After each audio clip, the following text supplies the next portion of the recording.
This is something that's not widely known, but in our forensic studies of the wreck over time, over the last decade and a half, we've really tried to understand the sinking.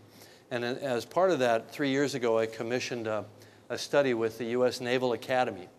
And the object of the study was to create the most definitive model of the ship, an actual working diagnostic model, computer model of the ship.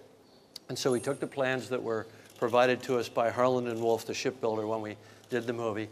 We turned them into a computer model, and we ran the most exhaustive flooding analysis of the ship.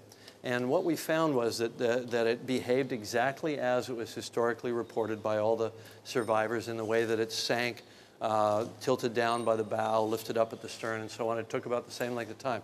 But it didn't do what Titanic really did. We couldn't make the model do what Titanic really did, which was to sink perfectly upright.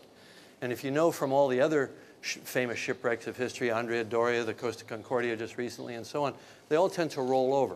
And our Titanic flooding model would roll 45 degrees one direction or the other, depending on minute changes in the inputs.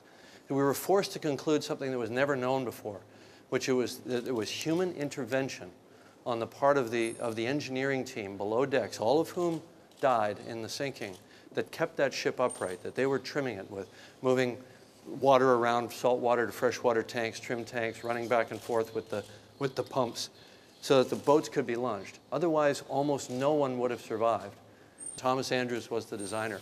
He stayed on board and died heroically. Belfast man and his team, called the Guarantee Group, stayed on board, worked with the engineers, and I believe firmly that they are the unsung heroes of Titanic that kept that ship upright, trimmed perfectly, the kind of the stately image that we all think of when we think of Titanic sinking.